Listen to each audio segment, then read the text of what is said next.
Praise the Lord नमस्कार। आमे आज देखिबा किए परित्राण पाई पारिबो। परित्राण पाइबार एक्जाक्ट पॉइंट कौन आमे सी उपर आज आलोचना करिबा। परित्राण पाइबार स्पष्ट पॉइंट कौन आज किए परित्राण पाई पारिबो बाइबल अनुसार आमे आज से विषय रे आलोचना करिबा। तो चलंतु आमे यूहन्ना पुस्तक 5 पर्व 1 पदरु 8 पद पर्यंत बाइबल पढ़िबा। एथिउतारे जिहुदी मानकर गोटे पर्व पड़िला आउ जीशु जेरुसालेम को यात्रा कले। जेरुसालेम मेषद्वार निकटरे गोटे पुष्करणी अच्छी। एभ्री भाषा ताकू बेत्सदा बोली कहती। ताहार 5टी मंडप सेगुड़िकर अनेक अनेक पीड़ित अंध कंज और शुष्कांग पड़ रोते से जड़ संचलन अपेक्षा रोते कारण कौन समय प्रभुंकर जड़े दूत पुष्करणी रे अवतरण कर जड़ कंपाउले और जड़ कंपिला जे कई प्रथम से प्रवेश करुला से जेकोसी रोगर आक्रांत होते सुधा सुस्थ होता। सेठार 38 वर्षावधि रोगाग्रस्त जड़े लोक थिला। जीशु ताकू पड़ी रोहिबा देखि बहु कालर रोगी बोली जानी ताकू पचारे तुम्हें कौन सुस्थ होगा इच्छा करुच। रोगीटी ताहांकु उत्तर देला महाशय जड़ कंपिबा समय मते पोखरी भीतर को घिनी जावाई मोर कहीं नाई आउ मु जाऊ जाऊ अन्य जड़े मु आगरू पशि जाए। जीशु ताको कहले उठ तुमर कठिया घेनी छालो। आज आम बाइबल रे देखुचु जीशु किपरि 38 वर्षावधि रोगाग्रस्त को सुस्थ कले आउ से तांको चलवाक शक्ति देले। आज आम ए जगह देखिले 38 वर्ष पर्यंत जड़े व्यक्ति सही पुष्करिणी ना हूँ बेतेस्दा। से बेतेस्दार गोटे कहानी अच्छी। से बेतेस्दार कौन कहानी अच्छी जे जड़े दूत आसिकी से पुष्करिणी रे पानी हलाउतिले आउ सेतिरे जे भी होना कहीं प्रथम रे प्रवेश करिवो से सुस्थता पाउतिले। से अनेक रोगी माने से जगह आसिकी जगुतिले केते बेले पानी जड़े दूत आसिकी केते बेले हलाइबो आउ किए प्रथमे प्रवेश करिवो। आश्चर्य विषय जे सेतिरे किए किए प्रवेश करके सुस्थता पाइले सेटा कौन से विषय कौन से लिखा जाएनी। किंतु आज आम जो समय देखुचु जड़े व्यक्ति 38 वर्ष पर्यंत सेटार थिले। दिने जीशुख्रीष्ट आसीथिले। जो समय जीशुख्रीष्ट आसिले से समय ये 38 वर्षावधि रोगाग्रस्त से पड़ी रही देखिकी जीशु तांको पचारे।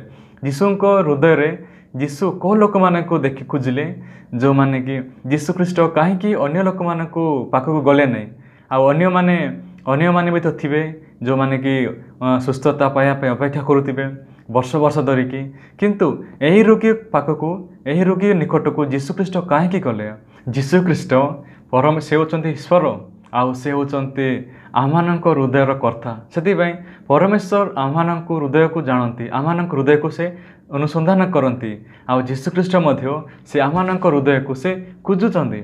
से यही व्यक्ति जी कि 38 वर्ष पर्यंत सेठारे से पड़िकी रोते से जो समय जीशुख्रीष्ट से रोगी निकट को जाउछंती आपण माने ए जगह देखुचंती ए पिक्चर रे जीशुख्रीष्ट से रोगी पाखक जाउछंती से समय कौन जाकि कहउछंती।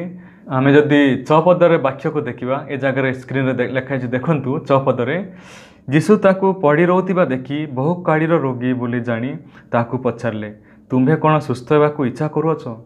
ताहले ए जगह जीशुख्रीष्ट जानुचंती जे यही व्यक्ति बहु कालीर रोगी। जीशुख्रीष्ट केमिति जानले से बहु कालीर रोगी जेहेतु जीशुख्रीष्ट होचंती ईश्वर। जीशुख्रीष्ट हृदय को देखुचंती जीशुख्रीष्ट आमानक हृदय को मध्य से अनुसंधान करुचंती। जीशुख्रीष्ट लोक मानक देखुचंती जे किए अधिक समय जगिची से जीशुख्रीष्ट आसिकी यही व्यक्ति निकट को आसिकी कहउचंती जीशु तांको पड़ी रोहिबा देखि बहु कालर रोगी बोली जानी ताको पचारे तुम्हें कौन सुस्थ होगा इच्छा करुच। जीशुख्रीष्ट तांको पचारुचंती तुम्हें कौन सुस्थ होगा इच्छा करुच। से समय से रोगी कौन कहउचंती आमे देखिबा। रोगीटी तांको उत्तर देला महाशय जड़ कंपिबा समय मते पोखरी भीतर को घिनी जावाई मोर कहीं नाई आउ मु जाऊ जाऊ अन्य जड़े मु आगरू पशि जाए। यही जगार जो समय देखुचु यही रोगी से संपूर्ण निराश हो जाइछि। यही रोगीर हृदय रे चेष्टा करवा हृदय थिला। से यही रोगीर हृदय रे से सुस्थता पाइबा से अनेक चेष्टा करुथिबो किंतु जो समय से जाउचंती से समय अन्य मान आसिके पशि जाउचंती। ସେଥିପାଇଁ ଏ ଜାଗାରେ 38 ବର୍ଷ ପର୍ଯ୍ୟନ୍ତ ସେ ଏଇ ଜାଗାରେ ପଡ଼ି ରହୁଥିଲେ। ଯେଉଁ ସମୟରେ ଯୀଶୁଖ୍ରୀଷ୍ଟ ତାଙ୍କୁ ଗୋଟିଏ ପ୍ରଶ୍ନ ପଚାରୁଛନ୍ତି, ଯୀଶୁଖ୍ରୀଷ୍ଟ ତାଙ୍କୁ କହୁଛନ୍ତି ତୁମ୍ଭେ କ'ଣ ସୁସ୍ଥ ହେବା ପାଇଁ ଚାହୁଁଅଛ କି? ସେ ସମୟରେ ରୋଗୀ କ'ଣ କହୁଛନ୍ତି? ମୋତେ ପୋଖରୀ ଭିତରକୁ ମହାଶୟ, ମୋତେ ପୋଖରୀ ଭିତରକୁ ନେବା ପାଇଁ କେହି ନାହିଁ। ଏହି ଜାଗାରେ ଏହି ରୋଗୀର ହୃଦୟରେ ସମ୍ପୂର୍ଣ୍ଣ ଚେଷ୍ଟା ସମାପ୍ତ ହୋଇଗଲା।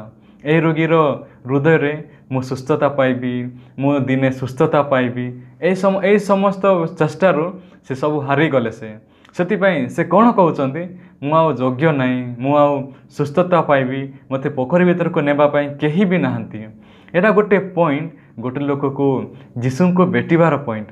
ଯେଉଁ ସମୟରେ ଆମେ ବାଇବଲ ଦେଖୁଛୁ ମାଥ୍ୟୁ ପୁସ୍ତକ 11 ପର୍ବ 28 ପଦରେ ଦେଖିବା, ହେ ପରିଶ୍ରାନ୍ତ ଓ ଭାରଗ୍ରସ୍ତ ଲୋକ ସମସ୍ତେ ମୋ ନିକଟକୁ ଆସ, ମୁଁ ତୁମ୍ଭମାନଙ୍କୁ ବିଶ୍ରାମ ଦେବି। ଆମେ ଯଦି ବାଇବଲ ଦେଖୁଛୁ ତେବେ ହେ ପରିଶ୍ରାନ୍ତ ଭାରଗ୍ରସ୍ତ ଲୋକ ସମସ୍ତେ ମୋ ନିକଟକୁ ଆସ। ତେବେ ଏ ଜାଗାରେ କିଏ ଯୀଶୁଙ୍କ ପାଖକୁ ଯାଉଛନ୍ତି? କିଏ ଯୀଶୁଖ୍ରୀଷ୍ଟ କାହାକୁ ଡାକୁଛନ୍ତି? ଏ ଜାଗାରେ ପରିଶ୍ରାନ୍ତ ଭାରଗ୍ରସ୍ତ। ତେବେ କିଏ ପରିଶ୍ରାନ୍ତ ହେଇଛି, କିଏ ଭାରଗ୍ରସ୍ତ ହେଇଛି? ଯେଉଁମାନେ କି କର୍ମ କରୁ କରୁ କରୁ କରୁ ସେମାନେ ସମ୍ପୂର୍ଣ୍ଣ ହାଲିଆ ଯାଇଛନ୍ତି, ସେମାନେ ଭାରଗ୍ରସ୍ତ ହେଇସାରିଛନ୍ତି, ସେମାନେ ପରିଶ୍ରାନ୍ତ ହେଇଛନ୍ତି, ଭାରଗ୍ରସ୍ତ ହେଇଛନ୍ତି। ତେବେ ଏମାନଙ୍କୁ ଯୀଶୁଖ୍ରୀଷ୍ଟ କ'ଣ କହୁଛନ୍ତି? ଆସ, ମୁଁ ତୁମ୍ଭମାନଙ୍କୁ ବିଶ୍ରାମ ଦେବି। ତେବେ ବିଶ୍ରାମ ପାଇବା ପାଇଁ ହେଲେ ଜଣେ ବ୍ୟକ୍ତି ଭାରଗ୍ରସ୍ତ ହେବାର ଅଛି, ଜଣେ ବ୍ୟକ୍ତି ପରିଶ୍ରାନ୍ତ ହେବାର ଅଛି। ସେଥିପାଇଁ କିଏ ଅନୁଗ୍ରହ ପାଇବ, କିଏ ଯୀଶୁଙ୍କ ନିକଟକୁ ଯାଇକି ସେ ମୁକ୍ତ ହେବ? ଯେଉଁମାନେ କି ଭାରଗ୍ରସ୍ତ ଆଉ ଯେଉଁମାନେ କି ପରିଶ୍ରାନ୍ତ। ତେବେ ଯଦି ଆମେ ଜହନ ପୁସ୍ତକ 5 ପର୍ବରେ ଦେଖୁଛୁ, ତେବେ ଏହି ରୋଗୀ ସେ ସମ୍ପୂର୍ଣ୍ଣ ତା ଜୀବନରେ ଭାରଗ୍ରସ୍ତ ହେଇସାରିଛି, ସମ୍ପୂର୍ଣ୍ଣ ତା ଜୀବନରେ ସେ ହତାଶ ନିରାଶ ହେଇସାରିଛି। ପରିଶ୍ରାନ୍ତ ଭାରଗ୍ରସ୍ତ କିଏ ହେଇପାରିବ? ବାଇବଲରେ ଯେଉଁ ଲୋକମାନେ କି କର୍ମ କରୁଛନ୍ତି, ଯେଉଁମାନେ କି କାମ କରୁଛନ୍ତି, ଶେଷରେ ସେମାନେ ଭାରଗ୍ରସ୍ତ ହେବେ, ସେମାନେ ପରିଶ୍ରାନ୍ତ, ସେମାନେ ଭାରଗ୍ରସ୍ତ ହେବେ। ସେଥିପାଇଁ କିଏ ପରିଶ୍ରାନ୍ତ ହେବ? ଯେଉଁମାନେ କି କାମ କରୁଛନ୍ତି। ତେବେ ବାଇବଲରେ କର୍ମ କ'ଣ? ଆମେ ଯଦି ବାଇବଲ ଦେଖୁଛୁ ରୋମିଓ ପୁସ୍ତକ 3 ପର୍ବ 20 ପଦରେ ବାଇବଲ ଦେଖିଲେ ସେ ଜାଗାରେ କ'ଣ ଲେଖା ହେଇଛି ଆମେ ଦେଖିବା। ବ୍ୟବସ୍ଥାର କ୍ରିୟାକର୍ମ ଦ୍ୱାରା କୌଣସି ପ୍ରାଣୀ ତାହାଙ୍କ ଛାମରେ ଧାର୍ମିକ ଗଣିତ ହେବ ନାହିଁ, ତାହାଙ୍କ ଛାମରେ ଧାର୍ମିକ ଗଣିତ ହେବ ନାହିଁ। ତେବେ ଧାର୍ମିକ ଗଣିତ ହେବା ପାଇଁ ଅନେକ ଲୋକମାନେ ଚେଷ୍ଟା କରୁଛନ୍ତି, କାହିଁରେ? ବ୍ୟବସ୍ଥା ପାଳନ କରିକି। ଆଜି ମଧ୍ୟ ଅନେକ ଲୋକମାନେ ବ୍ୟବସ୍ଥା ପାଳନ କରୁଛନ୍ତି। ଯେଉଁ ସମୟରେ ସେମାନେ ଯେଉଁ ଲୋକ ସତରେ ସେ ବ୍ୟବସ୍ଥା ପାଳନ କରିବ, ସେ ଲୋକ ଶେଷରେ କ'ଣ ପାଇବ? ମୁଁ ଆଉ କରିପାରିବି ନାହିଁ, ମୋ ଦ୍ୱାରା ବ୍ୟବସ୍ଥା ପାଳନ କରିକି ଧାର୍ମିକ ହେଇପାରିବି ନାହିଁ, ସେ ଏ ବିଷୟକୁ ଆବିଷ୍କାର କରିବ। କିନ୍ତୁ ଆଜି ଲୋକମାନେ କାହିଁକି ସେମାନେ ଆବିଷ୍କାର କରିପାରୁନାହାନ୍ତି? ଯେହେତୁ ସେମାନେ ବ୍ୟବସ୍ଥାକୁ ଏକ୍ଜାକ୍ଟଲି ପାଳନ କରିପାରୁନାହାନ୍ତି, ବ୍ୟବସ୍ଥାକୁ ଏକ୍ଜାକ୍ଟଲି ସେମାନେ ଜାଣିନାହାନ୍ତି। ସେଥିପାଇଁ ସେମାନେ କାମକେଲି ଭାବରେ ସେମାନେ କ'ଣ କହନ୍ତି? ଆମେ ଚେଷ୍ଟା କରିବୁ, ଆମେ ଉତ୍ତମ ଭାବରେ ବଞ୍ଚିବୁ, ଆମେ ଚର୍ଚ୍ଚ ଯିବୁ, ଆମେ ବ୍ୟବସ୍ଥାକୁ ପାଳନ କରିବୁ, ବିଶ୍ରାମ ବାରକୁ ସିଦ୍ଧ ଭାବରେ ଆମେ ପାଳନ କରିବୁ। ଲୋକମାନେ ଏ ପ୍ରକାର କହନ୍ତି। କିନ୍ତୁ ଯେଉଁ ବ୍ୟକ୍ତି ସତରେ ସେ ବ୍ୟବସ୍ଥାକୁ ପାଳନ କରିବ, ସେ କ'ଣ କହିବ? ଏ ଈଶ୍ୱର, ମୁଁ ଭାରଗ୍ରସ୍ତ, ମୁଁ ଆଉ କରିପାରିବି ନାହିଁ, ମୁଁ ହତାଶ, ମୁଁ ନିରାଶ। ଯେଉଁ ବ୍ୟକ୍ତି ବ୍ୟବସ୍ଥା ସାମ୍ନାରେ ଠିଆଇବ, ସେ କ'ଣ କହିବ? ମୋ ଦ୍ୱାରା ଅସମ୍ଭବ, ମୋ ଦ୍ୱାରା କିଛି ମଧ୍ୟ କରିପାରିବି ନାହିଁ। ଆଜି ଆମେ ଏ ପିକ୍ଚରରେ ଦେଖୁଛୁ, ଏ ଜାଗାରେ କିଏ ଯୀଶୁଙ୍କ ପାଖକୁ ଯାଇପାରିବ? ଭାରଗ୍ରସ୍ତ ଲୋକମାନେ। ଆମେ ଦେଖିଲେ ସମ୍ପୂର୍ଣ୍ଣ ପାପୀ ଏ ବ୍ୟକ୍ତିମାନେ। ହଁ ବନ୍ଧୁଗଣ, ଆଜି ମଧ୍ୟ ଅନେକ ଲୋକମାନେ ସେମାନେ କ'ଣ କହନ୍ତି? ଆମେ ଯୀଶୁଙ୍କୁ ବିଶ୍ୱାସ କରୁଛୁ, ଆମେ ଯୀଶୁଙ୍କୁ ବିଶ୍ୱାସ କରୁଛୁ, ଏ ପ୍ରକାର ସେମାନେ କହନ୍ତି, ସେମାନେ ଏ ପ୍ରକାର କହିଥାନ୍ତି। କିନ୍ତୁ କାହିଁକି ସେମାନେ ଆଜି ପର୍ଯ୍ୟନ୍ତ ପାପରୁ ମୁକ୍ତ ହେଇପାରିଲେ ନାହିଁ? କାହିଁକି ସେମାନେ ଧାର୍ମିକ ହେଇପାରିଲେ ନାହିଁ? କାହିଁକି ନା ଯେହେତୁ ସେମାନେ ନିଜକୁ ସେମାନେ ଭାରଗ୍ରସ୍ତ ପାଇନାହାନ୍ତି। ସେମାନେ ବର୍ତ୍ତମାନ ଯାଇ କାମ କରୁଛନ୍ତି, ଚେଷ୍ଟା କରୁଛନ୍ତି ବ୍ୟବସ୍ଥା ପାଳନ କରିକି। ତେବେ ଆମେ ଯଦି ଆଜି ବାଇବଲ ଦେଖୁଛୁ ଜହନ ପୁସ୍ତକ 5 ପର୍ବରେ, ଏ ବ୍ୟକ୍ତି ସମ୍ପୂର୍ଣ୍ଣ ସେ ଭାରଗ୍ରସ୍ତ ହେଇସାରିଛି, ଏ ବ୍ୟକ୍ତି ସମ୍ପୂର୍ଣ୍ଣ ସେ ହତାଶ ହେଇସାରିଛି। ଏ ବ୍ୟକ୍ତି ବିଶ୍ରାମ ପାଇବା ପାଇଁ କେବଳ ଯୀଶୁଙ୍କୁ ହିଁ ଦରକାର। ଏ ବ୍ୟକ୍ତିର ହୃଦୟ, ଏ ବ୍ୟକ୍ତିର ଜୀବନ ସମ୍ପୂର୍ଣ୍ଣ ସମାପ୍ତ ହେଇସାରିଛି। ଏ ବ୍ୟକ୍ତି ଚେଷ୍ଟା କରିବାର ଜୀବନ, ए व्यक्ति सुस्थता पाइबा पई जो चेष्टा थिला से संपूर्ण समाप्त हो सारी से आपण माने जानतु जे किए परित्राण पाइबो किए जीशुଙ୍କ द्वारा से परित्राण पाइबो किए उद्धार पाइबो किए विश्राम पाइबो आपण जदि ए व्यक्तिर हृदय रे समान नाही ए व्यक्तिर हृदय सहित जदि आपणकर जीवन समान नाही तेबे आपण केबे मध्य परित्राण पाई पारबे नाही।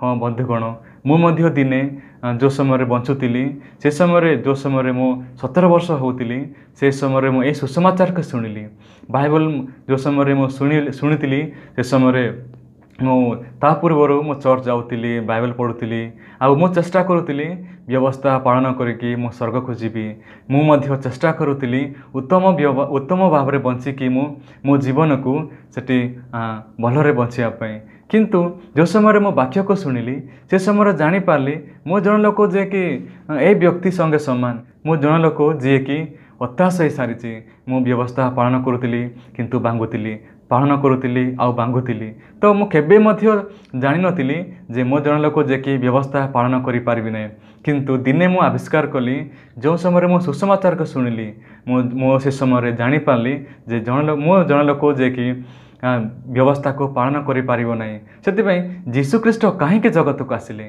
जो माने कि करि पारबे नै जो माने कि व्यवस्था पालन करि पारिबे नै जो माने व्यवस्था पालन करी करी करी हताश हो गले निराश हो गले आ भारग्रस्त हो गले से मानकु जीशु कौन कहउचंती मो निकटक आस मो तुम्भ मानकु विश्राम देवी तबे किए विश्राम पाइबो जे कि काम करी करी हारिस गला हताश हो गला आज मध्य ए व्यक्ति समान ए व्यक्ति ता जीवन 38 वर्ष लागिला से 38 वर्ष पर्यंत से चेष्टा कला सुस्थता पाया पाई किंतु जो समय जीशु ख्रीष्ट तांको पाखक गले से कौन कहले मते पोखरी भीतर को नेबा पई केही नाहंती जीशु कहले उठ कठिया गिनी छालो से इमिडिएटली से सांगे सांगे उठिला आ कठिया गिनी चलिला आपण माने जेते आपण माने कोन से प्रकार की आज मध्य अनेक लोक माने किसी माने कहंती आमे जीशु को विश्वास करूचु आमे क्रिश्चियन किंतु आज से माने पापी कहंती हाँ आज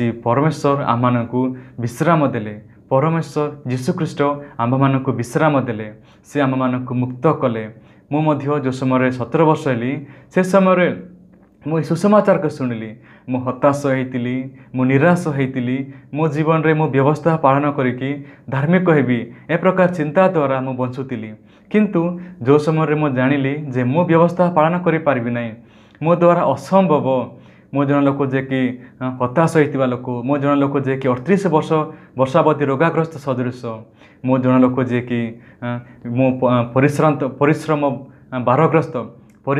भारग्रस्त व्यक्ति सदृश किंतु आश्चर्य भाव में जीशु ख्रीष्ट मो जीवन को आसिले जीशु ख्रीष्ट मो पाई उद्धारकर्ता हेले आ से मते कौन कहले एब्री पुस्तक 10 पर्व 17 पदरे जीशु ख्रीष्ट कौन कहउचंती ईश्वर आमान को कौन कहउचंती आमे जदि बाइबल देखुछु सेमानक पाप और सेमानक अपराध सबू आम्भे आउ स्मरण करिबा नाही किए कार पाप को ईश्वर मने पकाइबे नहीं बोले कहले हाँ जो माने कि ये 38 वर्षावधि रोगाग्रस्त सदृश जो माने कि परिश्रांत हो सारी भारग्रस्त हो सारी जो समय कि से माने जीशु को साक्षात कले जो समय से हृदय जीशु ख्रीष्ट आसिले जीशु ख्रीष्ट कौन कहते मु तुमମାନଙ୍କର पाप को मने पकाइबी नहीं कौन पाई जेहेतु एमानଙ୍କର भार पाई जीशु ख्रीष्ट आसिले एमानଙ୍କୁ मुक्त करिया पाई विश्राम देवाई जीशु ख्रीष्ट जगत को आसीतिले से 10 पर्व 10 पदरे कौन लिखाई बाइबल आमे देखिबा स्क्रीन रे जीशु ख्रीष्ट शरीर एकातरके उत्सर्गीकृत हेबा द्वारा सही चाहेतु आम्भे माने पवित्रीकृत हुईअछु। हाँ प्रिय बंधुगण आज जीशु ख्रीष्ट कौन कहउचंती आम्भे माने जन लोक जे कि हताश होइतिबा लोक माने परिश्रांत होइतिबा लोक माने आउ पथभ्रष्ट होइतिबा लोक माने आउ ए व्यक्ति सदृश जे कि 38 वर्षावधि रोगाग्रस्त सदृश किंतु ईश्वर आमानक निकट को आसिले जीशु ख्रीष्ट आममानक निकट को आसिले आउ से आमानक कौन कहले मु तुमମାନଙ୍କୁ विश्राम देवी मु तुमମାନଙ୍କୁ कहूची उठ कठिया गिनी चलो जीशु कौन कहले तुमने धार्मिक पवित्र आ सिद्ध। हाँ बंधुगण आज आपण माने कौन विश्राम प्राप्त हुई अछंती कि आपण माने कौन मुक्ति पाई कि धार्मिक गणित हुई अच्छा कि ना नहीं।